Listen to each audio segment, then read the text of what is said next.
اللہ نے اس سفر میں اتنی آسانی کر دی. اور پھر اگر کوئی وضو نہیں کر سکتا، اللہ نے ہمارے لیے وضو کے 2 ذرائع بنائے، ایک پانی، ایک صاف مٹی. اگر پانی پہ طاقت نہ ہو تو مٹی سے تیمم کر لیا کرو.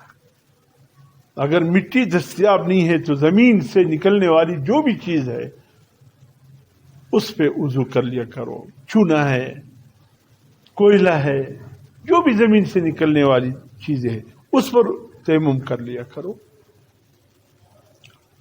اگر سفر میں ہے، وہاں ریل گاڑی میں سفر ہے، وہاں آپ مٹی کہاں سے ڈھونڈے، چونا کہاں سے ڈھونڈے، کوئلہ پانی بھی نہیں ہے بیت الخلاء میں، تو آپ کا کوئی چادر ہوگا، کوئی رومال ہوگا جو پڑا ہے، اس پر گرد غبار پڑ گیا ہے، دیکھ تھوڑا سا گرد غبار ہے کیونکہ سے آیا ہے، اس کو سامنے رکھ کر اس پر ضربے مارو، گرد اٹھے تمہارا تیمم ہو جائے.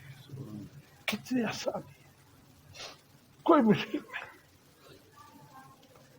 اور پھر سال میں ایک دفعہ روزہ